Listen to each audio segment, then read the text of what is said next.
ಅಭಿಮಾನೋತ್ಸವದ ಸಂದರ್ಭದಲ್ಲಿ ಎಲ್ಲ ಕಡೆ ಜನ ಇದ್ದಾರೆ, ಆದ್ರೆ ಉಡುಪಿ ಹೋಟೆಲ್ನಲ್ಲಿ ಒಬ್ರು ಬಂದು ಕೂತ್ರು, ತುಂಬಾ ಜನ ನೋಡ್ತಿದ್ರು, ಅವ್ರು ಯಾರು ಅಂತ ಯಾರಿಗೂ ಗೊತ್ತಿಲ್ಲ. ಇವನ್ ಹೋಟ್ಲ್ ಸಪ್ಲೈಯರ್ ಕೂಡ ನಿಮಗೆ ತಕ್ಷಣಕ್ಕೆ ಬಂದು ಸರ್ವ್ ಮಾಡಲಿಲ್ಲ. ಇವರು ಶಾಸಕರು ಅಂತ ಪಾಪ ಅವರಾಗಿ ಅವ್ರು ಹೇಳ್ಕೊಳ್ಳೋ ಸ್ಥಿತಿ ಅಂತ ಅಂತಲ್ಲ, ಅಷ್ಟು ಸಿಂಪಲ್ ಮ್ಯಾನ್. ಇವತ್ತು BJP ಒಂದು ಟಿಕೆಟ್ ಕೊಟ್ಟು ನಿಮ್ಗೊಂದು ಅವಕಾಶ ಮಾಡಿಕೊಟ್ಟಿದೆ. ಮೇಡಮ್ ನಮಸ್ತೆ. ಅಭಿಮಾನೋತ್ಸವ ಬಂದಿದ್ದೀರಿ, ನೀವು ಯಾವ ಕಾರಣಕ್ಕೆ, ನಿಮ್ಮ ನಾಯಕರು ಅನ್ನೋದು ಬಿಟ್ಟರೆ ಯಡಿಯೂರಪ್ಪ ಅವರನ್ನ ನೀವು ಯಾವ ಕಾರಣಕ್ಕೆ ನಾನು ಅವರ ಅಭಿಮಾನಿ ಅಂತ ಹೇಳ್ಕೊತೀರಿ? ಯಡಿಯೂರಪ್ಪರು ಒಬ್ಬರು ರೈತ ಹೋರಾಟಗಾರ, ಜನನಾಯಕ, ಸಾಮಾನ್ಯರೊಟ್ಟಿಗೆ ಸಾಮಾನ್ಯರಾಗಿರುವಂಥ ಒಬ್ಬ ವ್ಯಕ್ತಿ, ಮಹಿಳೆಯರ ಪರವಾಗಿ ತುಂಬ ಕಾಳಜಿ ಇರುವಂಥವ್ರು. ಮಹಿಳಾ ಹುಡುಗಿಯೋದು ಹೆಣ್ಣು ಮಗಳು ಹುಟ್ಟಿದ ತಕ್ಷಣ ಆ ಮನೆಯವರು ಅವರನ್ನು ದೂರ ಮಾಡ್ತಾರೆ ಅನ್ನೋದಕ್ಕೋಸ್ಕರ ಭಾಗ್ಯಲಕ್ಷ್ಮಿ ಯೋಜನೆಯನ್ನು ಜಾರಿಗೆ ತಂದು ಮಹಿಳೆಯರ ಒಂದು ಶಕ್ತಿಯನ್ನು ಕುಂದದೆ ಶಕ್ತಿಯಾಗಿ ತೋರಿಸಿಕೊಟ್ಟವರು ಇವತ್ತು ನಮ್ಮ ಯಡಿಯೂರಪ್ಪಜಿ. ಅದಕ್ಕೋಸ್ಕರ ಅವರ ಅಭಿಮಾನೋತ್ಸವಕ್ಕೆ ಬಂದಿದ್ದೇವೆ. ಅವರು ಮುಖ್ಯಮಂತ್ರಿಯಾಗಿರುವಾಗ ನಮ್ಮ ಕ್ಷೇತ್ರ ಸುಳ್ಯ ವಿಧಾನಸಭಾ ಕ್ಷೇತ್ರಕ್ಕೆ ಭಾಳಷ್ಟು ಅನುದಾನ ಕೊಟ್ಟಿದ್ದಾರೆ.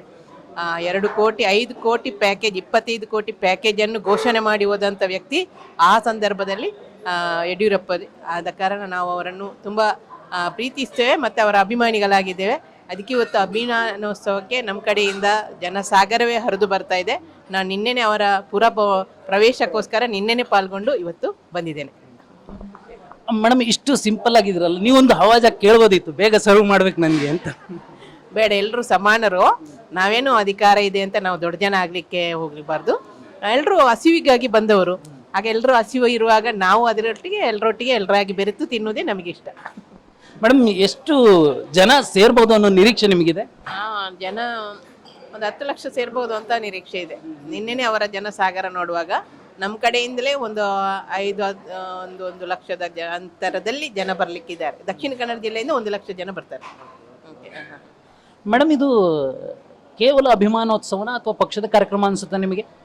ಇಲ್ಲ, ಅವರ 50 ವರ್ಷದ ಅವರ ರಾಜಕೀಯ ಸಾಧನೆಯನ್ನು ಗುರುತಿಸಿ ಅವರ 50 ವರ್ಷದ ಎಲ್ಲ ರಾಜಕೀಯದಲ್ಲಿ ಯಾರೆಲ್ಲ ಅವರ ಸವಲತ್ತನ್ನು ಪಡ್ಕೊಂಡಿದ್ದಾರೆ, ಅವರಿಂದ ಸಹಕಾರ ಪಡ್ಕೊಂಡಿದ್ದಾರೆ, ಅವರೆಲ್ಲರೂ ಅದು ಪಕ್ಷಾತೀತವಾಗಿ ಇವತ್ತು ಅಭಿಮಾನೋತ್ಸವವನ್ನು ಮಾಡ್ತಿದ್ದೇವೆ. ಅದಕ್ಕೋಸ್ಕರ ಇದು ಒಳ್ಳೆಯ ಒಂದು ಸಂದರ್ಭದಲ್ಲಿ ಈ ಕಾರ್ಯಕ್ರಮನ ಆಯೋಜನೆ ಮಾಡಿದ್ದಾರೆ. ನಾವು ಅದರಲ್ಲಿ ಭಾಗವಹಿಸ್ತಿರೋದು ನಮಗೆ ತುಂಬ ಖುಷಿ ತರ್ತಿದೆ, ನಮಗೆ ಹೆಮ್ಮೆ ಆಗ್ತಿದೆ.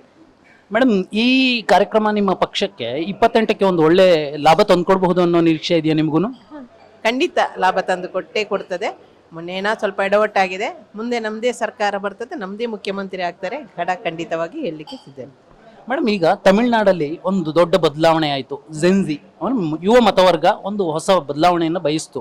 ಅಂತಹ ಬದಲಾವಣೆ ಕರಾವಳಿಲಿ ಆಗ್ತಿದೆ ಬಿಡಿ, ಕರ್ನಾಟಕದ ಪೂರ್ತಿ ಆ ಥರದ ಬದಲಾವಣೆ ಆಗ್ಬೋದು ಅನ್ಸುತ್ತೆ? ಖಂಡಿತ ಆಗಲಿಕ್ಕೆ ಸಾಧ್ಯತೆ ಇದೆ. ಮುಂದೆ ಬರುವ ಇದರಲ್ಲಿ ಏನು ನಮ್ಮ ಮೋದಿಜಿಯವರ ಮತ್ತು ಅಮಿತ್ ಶಾ ಇಬ್ಬರು ಏನು ಅವರ ಒಂದು ಗುರಿಯನ್ನು ಇಟ್ಟುಕೊಂಡು ಒಂದು ಸಾಧನೆಯನ್ನು ಮಾಡ್ತಾ ಇದ್ದಾರೆ. ಆ ಸಾಧನೆಗೆ ಸರಿಯಾದ ಪ್ರತಿಫಲ ಖಂಡಿತ ಸಿಗ್ತದೆ ಅಂತ ನನ್ನ ಭರವಸೆ.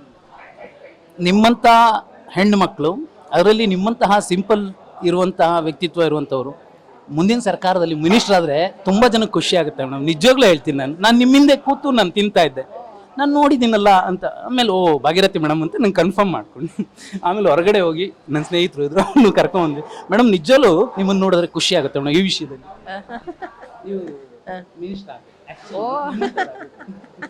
ಅದೆಲ್ಲ ದೈವ ಐತೆ. ಮತ್ತೆ ಪಕ್ಷ ಸಂಘಟನೆ ಅವಕಾಶ ಕೊಟ್ಟರೆ ಕೆಲಸ ನನಗೆ ಕೊಟ್ಟಿದೆ. ನಾನು ಜನಸಂಘದಿಂದ ಬಂದವಳು, ಸಂಘಟನೆಯಿಂದ ಬಂದವಳು, ರಾಷ್ಟ್ರ ಸೇವಿಕ ಸಮಿತಿಯ ಸದಸ್ಯೆಯಾಗಿ ಅವಳ ಹಲವಾರು ವರ್ಷದಿಂದ ಕೆಲಸ ಮಾಡ್ತಿದ್ದೆ. ಅದನ್ನು ಗುರುತಿಸಿ ನನಗೆ ಪಕ್ಷ ಅವಕಾಶ ಕೊಟ್ಟಿದೆ. ನೋಡೋಣ ಮುಂದೆ ಏನಾಗ್ತದೆ ಅಂತೇಳಿ. ಕೊನೆಯದಾಗಿ ಮೇಡಮ್ ಅಭಿಮಾನೋತ್ಸವದ ಬಗ್ಗೆ ನಿರೀಕ್ಷೆಗಳೇನು, ಮತ್ತೆ ಕೊನೆಯದಾಗಿ ಏನು ಹೇಳ್ಬಹುದು ನೀವು? ಅಭಿಮಾನೋತ್ಸವ ಒಂದು ಒಳ್ಳೆಯ ಅಭಿಮಾನೋತ್ಸವವನ್ನು ಮಾಡ್ತಾ ಇದ್ದಾರೆ ಸಂಘಟನೆ ಮಾಡಿಕೊಂಡು. ಇದರಿಂದ ಪಕ್ಷಕ್ಕೆ ಲಾಭ ಹೊರತು ನಷ್ಟ ಖಂಡಿತ ಇಲ್ಲ. ಎಲ್ಲರೂ ಒಗ್ಗೂಡುವಂಥ ಒಂದು ಸಂದರ್ಭ ಆಗಿದೆ. ಪಕ್ಷಾತೀತವಾಗಿ ಮತ್ತು ಯಾವುದೇ ರಾಜಕೀಯತರವಾಗಿ ಸೇರಿ ಒಂದು ಅಭಿಮಾನೋತ್ಸವ ಆದದ್ದು ನಮ್ಮ ಪಾರ್ಟಿಗೆ, ಪಕ್ಷಕ್ಕೆ ಅದೊಂದು ಬಲ ಕೊಟ್ಟಾಗೆ ಆಗ್ತದೆ. ಮುಂದೆ ಸರ್ಕಾರದ ಗದ್ದುಗೆ ಏರುವಂಥದ್ದು ಖಂಡಿತ. ಇವತ್ತು ಜನ ಖುಷಿಯಲ್ಲಿದ್ದಾರೆ. ಚಿತ್ರದುರ್ಗದ ಕಲ್ಲಿನ ಕೋಟೆಗೆ ಹೋಗಿ ಬಂದಿದ್ದೇನೆ. ಅಲ್ಲಿ ಒಣಕೆ ಓಬವ್ವ ಅಂತ ಒಬ್ಬ ಧೀಮಂತ ನಾಯಕಿಯ ಕ್ಷೇತ್ರಕ್ಕೆ ಬಂದಿದ್ದೇವೆ. ಎಲ್ಲ ಮಹಿಳೆಯರು ತುಂಬ ಖುಷಿಯಲ್ಲಿದ್ದಾರೆ. ಅವರು ಇಲ್ಲಿಂದ ಹೋಗುವಾಗ ಆ ಹುಮ್ಮಸ್ಸಿನಿಂದ ಹೋಗಿ ಅಲ್ಲಿ ಒಳ್ಳೆಯ ಕೆಲಸ ಮಾಡಿ ಸಂಘಟನೆ ಮಾಡಲಿಕ್ಕೆ ಇದೊಂದು ಪ್ರೇರಣಾದಾಯಕವಾದ ಒಂದು ಅಭಿಮಾನೋತ್ಸವ ಆಗಿದೆ ಅಂತ ನಾನು ಹೇಳಲಿಕ್ಕೆ ಇಷ್ಟಪಡ್ತೀನಿ. Thank you very much madam. Thank you.